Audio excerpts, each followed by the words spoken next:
ओम शांति। ओम शांति। आज की तारीख है 10 अप्रैल 2026। साकार महावाक्य। बाबा कहते, मीठे बच्चे, बाप आए हैं भारत को सेल्वेज करने। बाप आए हैं भारत को सेल्वेज करने। तुम बच्चे इस समय बाप के मददगार बनते हो। तुम बच्चे इस समय बाप के मददगार बनते हो। भारत ही प्राचीन खंड है। भारत ही प्राचीन खंड है। बाबा कहते, मीठे बच्चे, बाप आए हैं भारत को सेल्वेज करने। तुम बच्चे इस समय बाप के मददगार बनते हो। भारत ही प्राचीन खंड है। आज का प्रश्न, ऊंची मंजिल में रुकावट डालने वाली छोटी छोटी बातें कौन सी हैं? ऊंची मंजिल में रुकावट डालने वाली छोटी छोटी बातें कौन सी हैं? छोटी छोटी बातें हैं वो, पर कौन सी हैं? मंजिल ऊंची है, उसमें रुकावट डालने वाली छोटी छोटी बातें कौन सी हैं? उत्तर, अगर जरा भी कोई शौक है, अनासक्त वृत्ति नहीं है, अगर जरा भी कोई शौक है, अनासक्त वृत्ति नहीं है, अच्छा पहनने, खाने में बुद्धि भटकती रहती है, अच्छा पहनने, खाने में बुद्धि भटकती रहती है, तो ये बातें ऊंची मंजिल पर पहुंचने में अटक डालती हैं। तो ये बातें ऊंची मंजिल पर पहुंचने में अटक डालती है, माना रुकावट डालती है। इसीलिए बाबा कहते, वनवाह में रहो। इसीलिए बाबा कहते, वनवाह में रहो। तुम्हें तो सब कुछ भूलना है। तुम्हें तो सब कुछ भूलना है। ये शरीर भी याद न रहे। ये शरीर भी याद न रहे। ऊंची मंजिल में रुकावट डालने वाली छोटी छोटी बातें कौन सी हैं? उत्तर, अगर जरा भी कोई शौक है, अनासक्त वृत्ति नहीं है, अच्छा पहनने खाने में बुद्धि भटकती रहती है, तो ये बातें ऊंची मंजिल पर पहुंचने में अटक डालती है। इसीलिए बाबा कहते, बच्चे वनवाह में रहो। तुम्हें तो सब कुछ भूलना है। ये शरीर भी याद न रहे। जब ये शरीर ही याद न रहे तो शरीर से जुड़ी चीजें क्यों याद रहती है?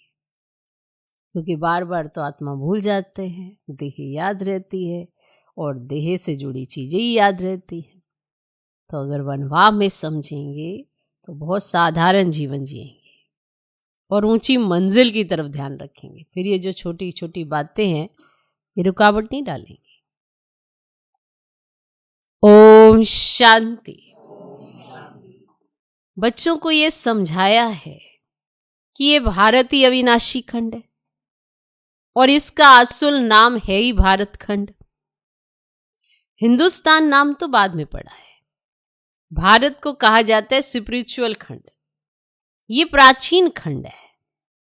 नई दुनिया में जब भारत खंड था तो और कोई खंड थे ही नहीं। मुख्य है ही इस्लामी, बौद्धि और क्रिश्चियन। अभी तो बहुत खंड हो गए हैं। भारत अविनाशी खंड है, उसको ही स्वर्ग हेवन कहते हैं। नई दुनिया में नया खंड एक भारत ही है। नई दुनिया रचने वाला है परम पिता परमात्मा, स्वर्ग का रचयिता हेवनली गॉड फादर। भारतवासी जानते कि ये भारत अविनाशी खंड है। भारत स्वर्ग था। जब कोई मरता है तो कहते हैं स्वर्ग पधारा। समझते हैं स्वर्ग कहाँ ऊपर में है। अब देलवाड़ा मंदिर में भी बैकुंठ के चित्र छत में दिखाए गए हैं। अब ये किसको बुद्धि में ही नहीं आता कि भारत ही हेवन था, अब नहीं है, अभी तो हेल है। तो ये भी अज्ञान ही ठहरा।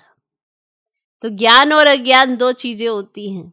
ज्ञान को कहा जाता है दिन, अज्ञान को रात। घोर सोजरा और घोर अंधियारा कहा जाता है। सोजरा माना राइस, अंधियारा माना फॉल।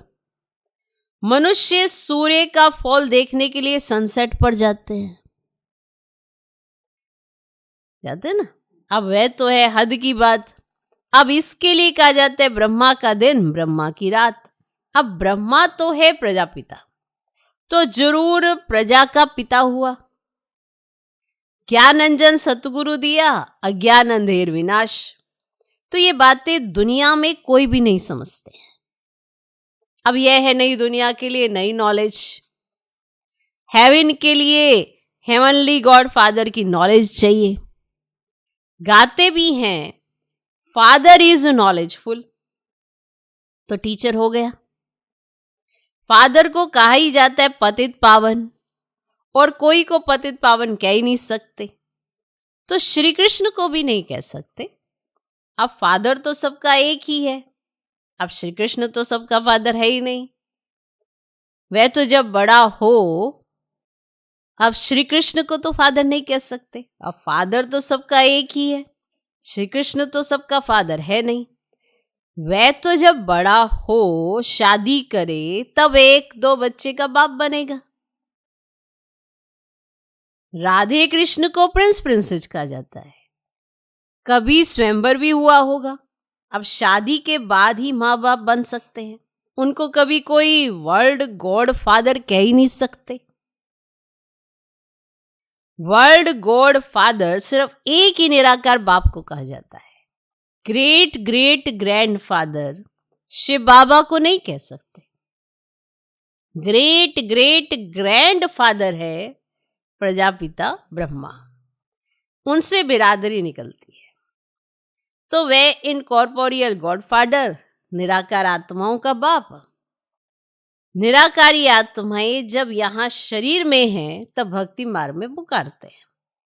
तो ये सब तुम नई बातें सुनते हो, यथार्थ रीति कोई भी शास्त्र में नहीं है। तो बाप कहते मैं सम्मुख बैठ तुम बच्चों को समझाता हूं। फिर ये ज्ञान सारा गुम हो जाता है।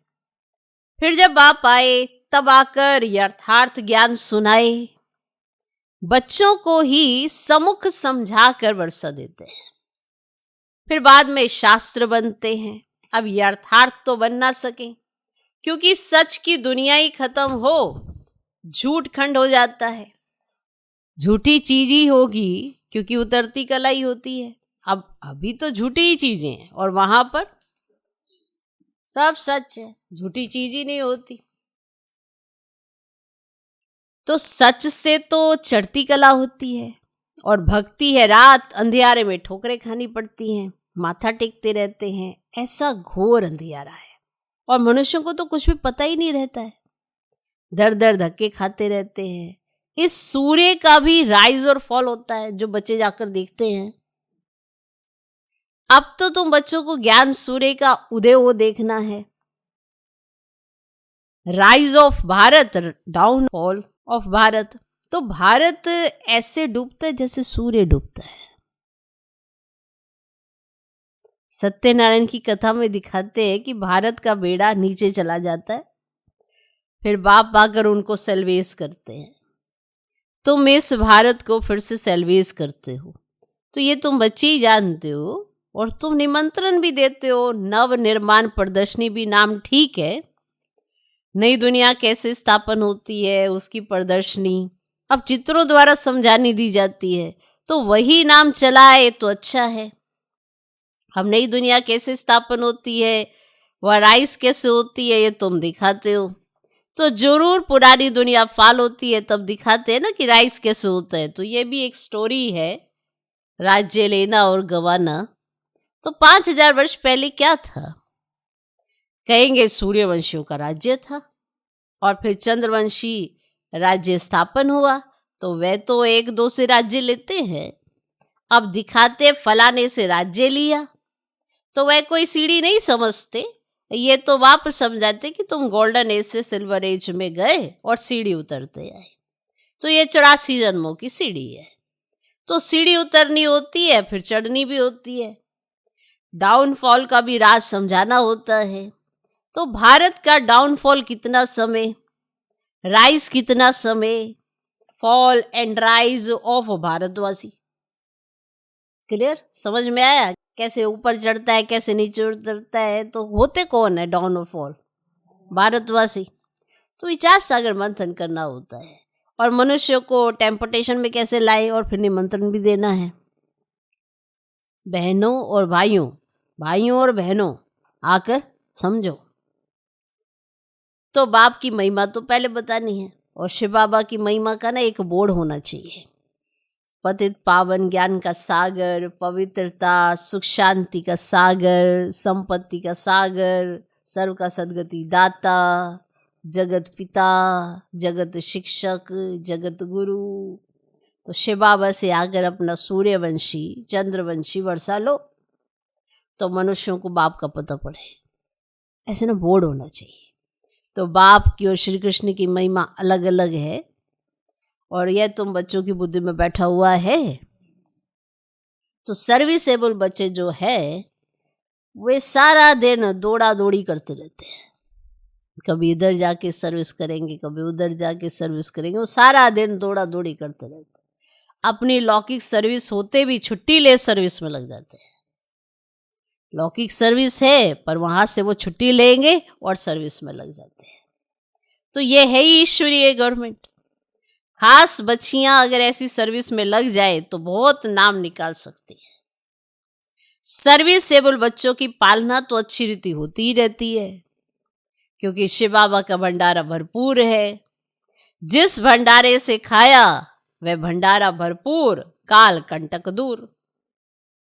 तो सर्विस करते हैं तो पालना तो होती ही रहती है। और तुम हो शिववंशी, वह रचता है, ये रचना है। बाबुल नाम बहुत मीठा है। शिव साजन भी तो है ना। अब शिव बाबा की महिमा ही अलग है। निराकार अक्षर लिखने से ना समझते हैं कि उनका कोई आकार ही नहीं है। बिलवड मोस्ट शिव बाबा है, परम प्रिय तो लिखना ही है। इस समय लड़ाई का मैदान उनका भी है तो तुम्हारा भी है। शिव शक्तियां नॉन वायलेंस गाई जाती हैं, परंतु चित्रों में तो देवियों को भी हथियार दे हिंसा दिखा दी है। वास्तव में तुम योग अथवा याद के बल से विश्व की बादशाही लेते हो, और हथियारवादी की तो देखो बच्चे कोई बात ही नहीं है। गंगा का प्रभाव बहुत है, बहुतों को साक्षात्कार भी होगा। और भक्ति मार्ग में समझते हैं कि गंगा जल मिले तब उद्धार हो, इसीलिए गुप्त गंगा कहते रहते हैं। कहते बाण मारा और गंगा निकली। गौमुख से भी गंगा दिखाते हैं, और तुम पूछेंगे तो कहेंगे कि गुप्त गंगा निकल रही है। क्या गंगा कैसे आई? तो कहेंगे ये तो गुप्त गंगा निकल रही है। अब त्रिवेणी पर भी सरस्वती को गुप्त दिखाया है, और मनुष्य ने तो ये बहुत बातें बना दी हैं। यहां तो एक ही बात है, सिर्फ अलफ, बस। अल्लाह आकर बहिशत स्थापन करते हैं, खुदा हेवन स्थापन करते हैं, ईश्वर स्वर्ग स्थापन करते हैं। वास्तव में ईश्वर तो एक है। अब ये तो अपनी अपनी भाषा में भिन्न भिन्न नाम रख दिए, परंतु ये समझते कि अल्लाह से जरूर स्वर्ग की बादशाही मिलेगी। अब यहां तो बाप कहते मन मना भव, और बाप को याद करने से वर्षा जरूर याद आएगा। रचता की रचना है ही स्वर्ग। ऐसे थोड़े कहेंगे कि राम ने नर्क रचा। भारतवासियों को ये पता ही नहीं कि निराकार रचता कौन है। तुम जानते हो कि नरक का रचता रावण है, जिसको जलाते हैं, जिसने नरक रचा है। रावण राज्य में भक्ति मार्ग का सैपलिंग कितना बड़ा है। रावण का रूप भी बड़ा भयंकर बनाया है। बोलते भी है कि रावण हमारा दुश्मन है। बाप ने अर्थ समझाया है, पेशगीर बड़ा है, माना विस्तार बड़ा है, तो रावण का शरीर भी बड़ा बनाते हैं। अब शिव बाबा तो बिंदी है, परंतु चित्र बड़ा बना दिया है। अब नहीं तो बिंदी की पूजा कैसे हो?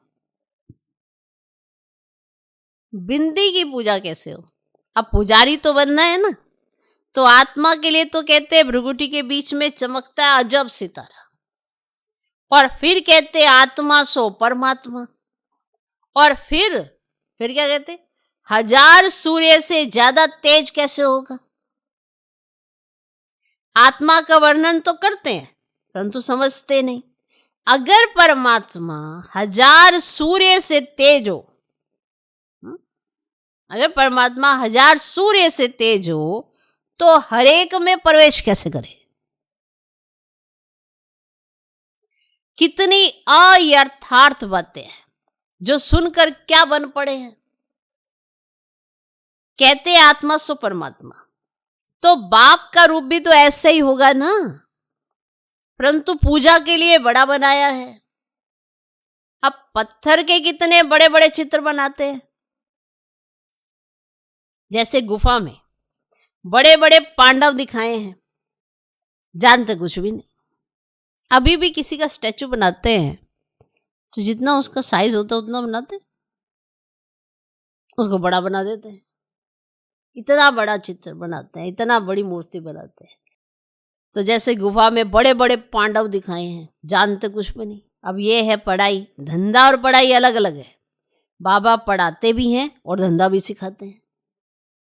बोर्ड में भी पहले बाप की महिमा होनी चाहिए, बाप की फुल महिमा लिखनी है। अब ये बातें तुम बच्चों की भी बुद्धि में नंबरवार पुरुषार्थ अनुसार आती हैं, है ना। समझाया तो एक्यूरेट जाता है, पर आती तुम्हारी बुद्धि में नंबरवार पुरुषार्थ अनुसार है। इसीलिए महारथी, घोड़े सवार कहा जाता है। अब हथियार आदि की तो कोई बात ही नहीं है, बाप बुद्धि का ताला खोल देते हैं। अब ये गोदरेज का ताला कोई खोल ना सके, तो बाप के पास मिलने आते हैं, तो बाबा बच्चों से पूछते हैं कि आगे कब मिले थे, पहले कब मिले हो, इस जगह पर इस दिन कब मिले हो। तो बच्चे कहते हैं हाँ बाबा 5000 वर्ष पहले मिले हैं। अब ये बातें कोई ऐसे पूछ ही ना सके, तो कितनी गुये समझने की बातें, कितनी ज्ञान की युक्तियां बाबा बतलाते हैं, समझाते हैं ना। परंतु धारणा नंबरवार होती है। शिव बाबा की महिमा अलग है, ब्रह्मा विष्णु शंकर की महिमा अलग है, हर एक का पार्ट अलग अलग है। एक ना मिले दूसरे से, तो ये अनादि ड्रामा है, वही फिर रिपीट होगा। अभी तुम्हारी बुद्धि में बैठा हुआ है कि हम कैसे मूल वतन में जाते हैं, फिर आते हैं पाठ बजाने के लिए, अब जाते हैं वाया सूक्ष्म वतन। आने समय सूक्ष्म वतन नहीं है, जब ऊपर से आते हैं ना परम धाम से, तब हम सूक्ष्म वतन से नहीं आते। सूक्ष्म वतन का साक्षात्कार कभी किसी को होता ही नहीं। सूक्ष्म वतन का साक्षात्कार करने के लिए कोई तपस्या नहीं करते हैं, क्योंकि उनको कोई जानते ही नहीं है। तो कोई भी सूक्ष्म वतन के लिए तपस्या नहीं करते, क्योंकि उनको कोई जानते ही नहीं है। सूक्ष्म वतन का कोई भक्त थोड़ा ही होगा, है ना। कितनी सारी बातें हैं।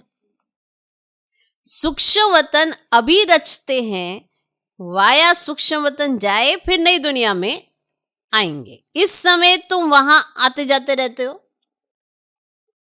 तुम्हारी सगाई हुई है, अब ये पियर घर है, और विष्णु को पिता नहीं कहेंगे, और वह है ससुर घर। जब कन्या ससुर घर जाती है तो पुराने कपड़े सब छोड़ जाती है, तुम पुरानी दुनिया को ही छोड़ देते हो। तुम्हारे और उनके वनवाह में कितना फर्क है। तुमको भी बहुत अनासक्त रहना चाहिए। देह अभिमान तोड़ना है। ऊंची साड़ी पहनेंगी तो झट देह अभिमान आ जाएगा। मैं आत्मा हूं ये भूल जाएगा।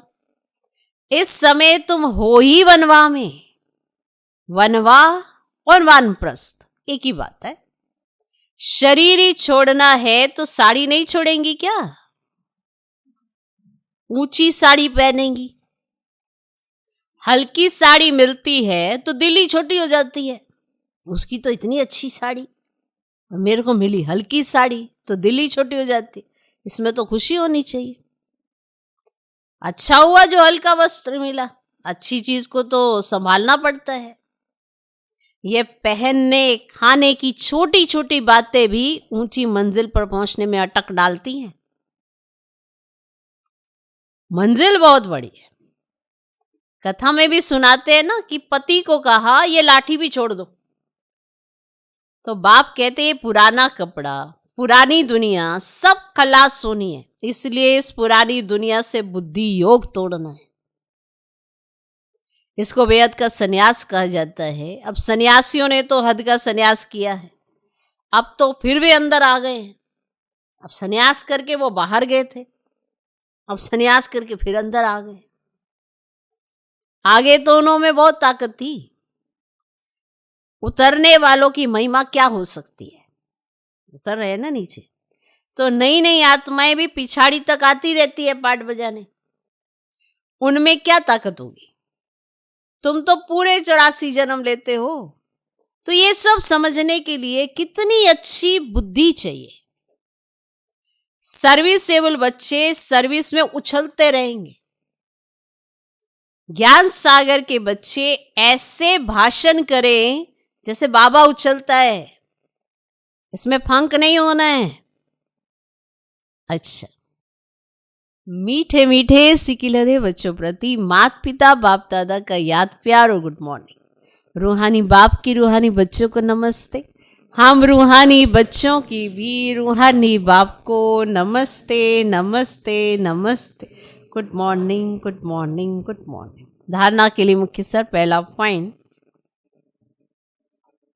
बुद्धि से बेहद का संन्यास करना है। बुद्धि से बेहद का संन्यास करना है। वापस घर जाने का समय है, इसलिए पुरानी दुनिया और पुराने शरीर से अनासक्त रहना है। बुद्धि से बेहद का संन्यास करना है। वापस घर जाने का समय है, इसलिए पुरानी दुनिया और पुराने शरीर से अनासक्त रहना है। दूसरा पॉइंट, ड्रामा की हर सीन को देखते हुए सदा हर्षित रहना है।